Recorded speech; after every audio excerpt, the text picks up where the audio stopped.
Donc là, je vais vous présenter la première présentation de la session œdème maculaire et membrane, qui est en fait une présentation qui va, je l'espère, vous servir à justifier en fait votre chirurgie face aux injections.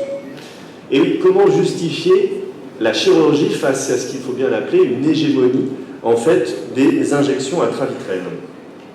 Quand classiquement on veut justifier la chirurgie, c'est très compliqué pour trois raisons principales. On a du mal à le faire, on doute en partie, c'est sûr, et on n'utilise peut-être pas les bons arguments, ce que je vais essayer de vous montrer.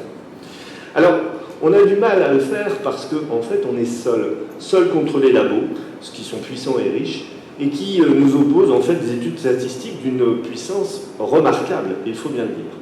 On se retrouve donc aussi face à une puissance statistique qui nous est opposée, c'est un premier degré de soumission à l'autorité, en quelque sorte, si vous connaissez les expériences de Milgram. Mais le deuxième niveau est un niveau très pervers, que je condamne vraiment beaucoup, c'est le rôle des consultants, qui en fait sont des consultants rémunérés, et qui agissent comme un second degré de soumission à l'autorité. Il est très difficile à ce moment-là de se diriger vers la chirurgie. Et puis, chaque chirurgien doute, vous le savez bien, parce qu'on a eu des échecs, parce qu'on n'a pas compris pourquoi, pour beaucoup de patients. On n'arrive pas en fait à trier les bons cas des vrais et des mauvais cas. Et puis on a une éthique qui nous fait craindre de ne pas avoir finalement choisi le bon traitement pour notre patient. Et puis la pression, elle est multiforme, vous le savez bien, les contraires qui ne font pas ça, les complications, mon Dieu, on peut en avoir, et la réputation, quelle va être elle, et puis la rentabilité aussi qu'il ne faut pas méconnaître. Alors peut-être on n'utilise pas les bons arguments, et on va essayer de faire la logique. Réfléchissons à ce qui se passe actuellement. Pour simplifier, on va prendre les occlusions veineuses et la rétinopathie diabétique, et finalement le traitement de tout œdème maculaire actuellement est très standardisé. Un œdème maculaire, en gros, c'est 3 injections au départ, l'œdème persiste ou revient, et bien on fait des injections encore plus, encore et encore. Notez qu'il y a très peu de nuances sémiologiques actuellement. Un œdème maculaire, en gros, une image à l'ECT, c'est beaucoup d'injections. Et en fait, toutes ces études n'ont jamais été comparées à la chirurgie. Et pourtant oui, une seule procédure peut aboutir à 3 groupes de résultats. Le premier groupe, eh bien, il n'y a plus d'œdème du tout, il n'y a plus de traitement, il n'y a plus d'injection. Le deuxième groupe, il y a moins de récidives, et on refait des injections, mais moins. Et puis le troisième groupe, c'est les œdèmes maculaires chroniques. Alors finalement, opérer, on pourrait se dire aussi, est-ce que c'est préjudiciable si on a besoin de traiter après par injection? Eh bien non. Il n'y a pas de différence d'efficacité des injections après une vitrectomie. Ce qui veut dire que les traitements ne sont pas en opposition, ils peuvent être en complémentarité possible. Ne vous laissez pas berner par le mythe vicieux du réservoir vitréen. C'est pour vous empêcher tout simplement de penser à la chirurgie. Quand on pense à la chirurgie, on se dit « oula, c'est risqué ». Mais si on prend une procédure chirurgie, le pelage, et puis les injections, il y a peu de complications finalement, mais il faut comparer une chirurgie à plein d'injections. Et la somme des risques se rapporte à le nombre d'injections qui est réalisé. Si on craint par exemple le signe noir fameux, vous savez, d'un traitement, en fait le pire, on va dire pour la chirurgie, c'est le décollement de rétine, dont le taux a diminué parce qu'on a augmenté nos techniques, on sait mieux les gérer, et finalement les yeux perdus, le pourcentage est très faible. Pour les injections, il y a aussi peu de problèmes de complications très sévères. Mais il y a les endophthalmies. Et sur un œil qui n'a pas été vitrectomisé, le taux ne diminue pas à cause justement de la répétition des injections, même si je le concède, le taux est faible. Et là par contre, en cas d'endophthalmie, il y a un très fort pourcentage encore maintenant d'yeux perdus. La somme des injections multiples donne un effet cumulatif des risques qui doit absolument avoir en conscience tout chirurgien. Avec le temps d'ailleurs, vous voyez pointer de fortes tendances. Si vous êtes attentif à ce qui sort, ou si vous êtes attentif aux patients que vous suivez depuis longtemps, vous avez des atrophies maculaires qui apparaissent, des ischémies maculaires. Le problème aussi sérieux de la tachyphylaxie, vous le savez très bien, vous l'avez observé, plus vous traitez les gens, et moins l'œdème réagit en règle. Il y a aussi les glaucomes. Et notez que les glaucomes, j'ai remarqué récemment une petite impression vicieuse, qu'on cherchait à nous mettre dans les pattes un risque accentué de glaucome après les vitrectomies. Ce que nous contestons. Qu'en est-il maintenant du coût? Une chirurgie, s'il n'y a plus de traitement, il n'y a plus de coût, ça ne coûte plus rien. Si on a diminué le coût parce qu'il y a moins d'injections nécessaires, c'est pas mal. Et puis si on est dans une procédure d'œdème chronique, eh ben, on se retrouve avec le schéma qui est réalisé par les injections multiples. Donc, ce traitement des œdèmes maculaires uniquement par injection intravitréenne, qui requiert de multiples injections, pour lesquelles les récidives des injecteurs ne les gênent absolument pas pour l'évaluation de leur efficacité. Mais par contre, regardez, si un autre traitement existe, que ce traitement peut être très efficace, avec peu de complications induites, que ces complications peuvent se gérer, qu'il peut permettre de stopper tout autre traitement pour un nombre conséquent de patients, qu'il peut pour beaucoup d'autres patients diminuer le nombre d'injections, qu'il ne gêne en rien la reprise des injections si c'est nécessaire, et qu'il diminue significativement le coût de la prise en charge, alors, je suis désolé, il n'y a aucune raison logique de ne pas considérer l'option d'opérer à un moment donné de la prise en charge le patient. La seule question qu'on pourrait se poser, c'est quand. Ne restez pas isolés au milieu du nombre phénoménal de rétinologues, médico-chirurgiens, unissez-vous. Des derniers rappels, c'est que les études statistiques dont parlait Didier, elles sont faites par des laboratoires qui comportent forcément donc une partie promotionnelle. Ça ne me gêne pas, mais il faut l'avoir en conscience. L'utilisation de leurs produits de la manière la plus fréquente possible et pour le plus de monde possible est le but de tout laboratoire commercial. C'est normal. Les études statistiques ne mettent en évidence que ce qu'on veut prouver. Et les études pilotées par les labos veulent prouver, évidemment, qu'on a besoin de leur traitement. Les biais sont toujours nombreux. Didier en a un peu parlé. Mais si, notamment dans les œdèmes maculaires, on rassemble tous les œdèmes maculaires sans distinguer des sous-groupes spécifiques, la présentation sert à ce moment-là à masquer certains problèmes. Et vous savez très bien qu'une présentation statistique peut montrer tout, et son contraire. J'en terminerai avec ceci. Toute étude faite par des consultants de laboratoire doit être vue avec une légitime suspicion. Un intérêt financier ne rend pas la parole libre.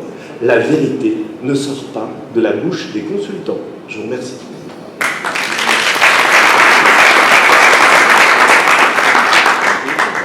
J'espère vous avoir donné quelques arguments quand vous essaierez d'opérer un patient.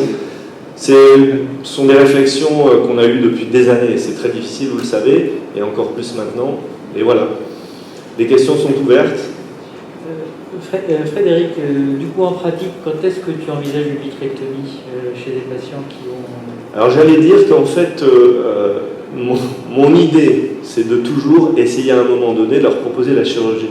Mais ça a changé, tu le sais bien, et ce qui était possible il y a 15 ans, 20 ans, 10 ans, 5 ans a changé. Le problème des injections tel qu'il est fait, c'est qu'on se retrouve quasiment en opposition avec la doxa et avec l'habitude de tas de gens. Mais pour autant, à un moment donné, quand on voit des patients, et vous l'avez tous vu, des patients multi-injectés, quand je dis bien multi-injectés, c'est multi-injectés, avec des récidives qui rendent la vie de ces patients totalement inconfortable et horrible, à ce moment-là, si on peut proposer quelque chose qui peut stopper le traitement, qui a une chance de lui donner plus d'œdème du tout, il faut en parler. Et il faut en parler sérieusement avec le patient et en face, élucider l'étude de l'EVRS qui avait été fournie. Mais des patients comme ça, on en a tous, mais c'est vrai que c'est compliqué actuellement. Donc mon discours actuellement a changé. Mon discours, bien souvent, ne peut pas, sauf dans de très rares cas, dire on va vous opérer d'emblée. Ça, c'est vrai. Alors, tu me diras peut-être qu'est-ce qu'il faut faire comme traitement. Alors là-dessus, c'est une chose dont on va peut-être parler, mais nous, on insiste sur une chose qui venait d'ailleurs de l'étude de l'EVRS et qui a changé nos pratiques.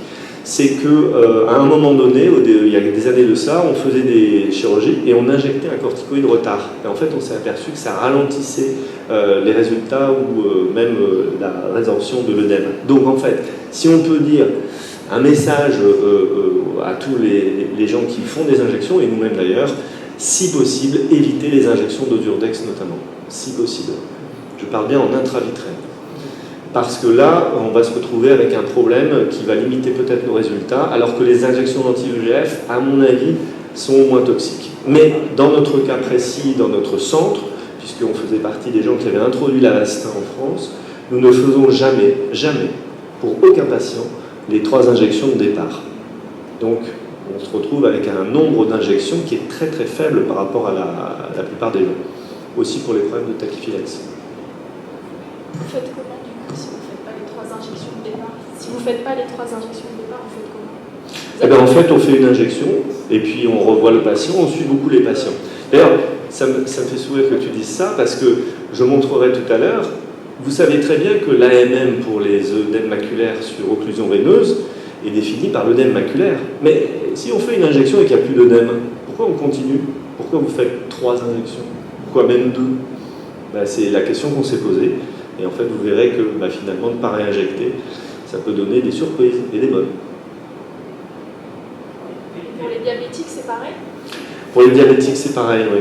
Pour les diabétiques, on ne fait pas 3 injections. Moi, je reste persuadé, ça c'est mon opinion, je reste persuadé qu'en fait, les 3 injections comportent un fort risque en fait, de provoquer des tachyphylaxies après.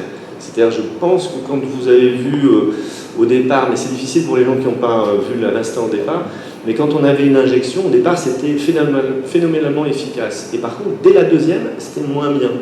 Et en fait, dans cette idée-là, on s'est dit, finalement, il ne faut peut-être pas réinjecter. Donc on surveille les gens, on surveille l'acuité visuelle, on surveille si l'œdème s'arrange ou pas. Il y a plein d'autres paramètres à faire, vous savez bien, pour le diabétique.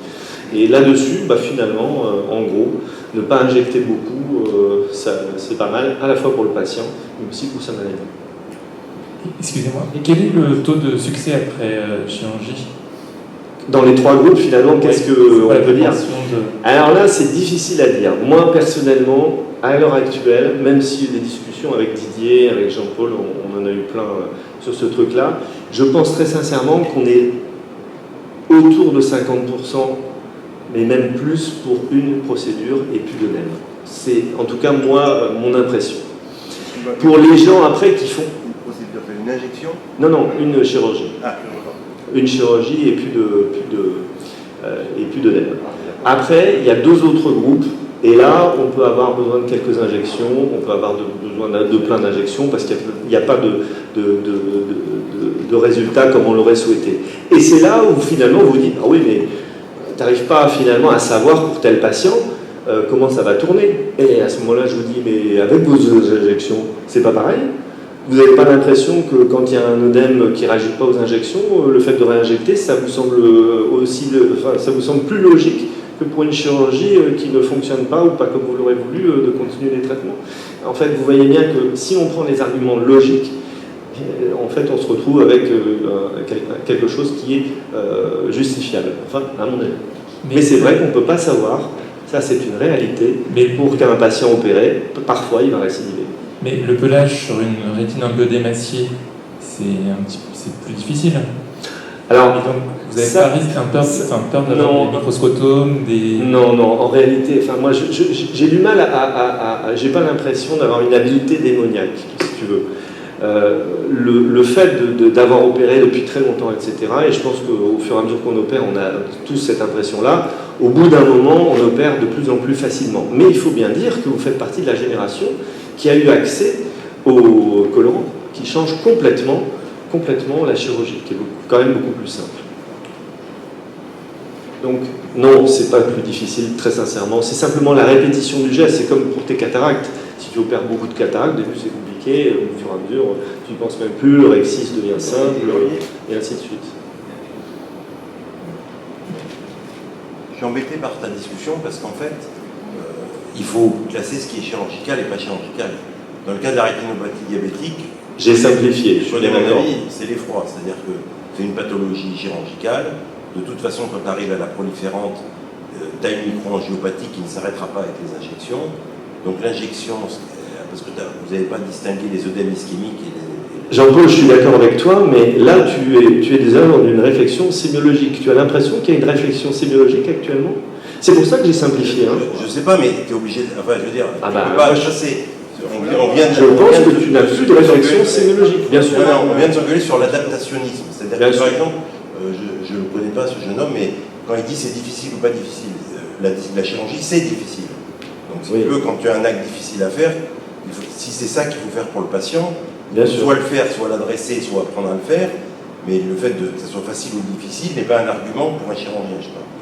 Et après, là, aujourd'hui, on a tellement dérivé qu'on met des pathologies chirurgicales dans des traitements par injection, et maintenant on se demande si c'est raisonnable d'arrêter d'injecter. Ça, non, mais ça, on va y venir parce qu'on a un cas clinique, des cas cliniques dessus.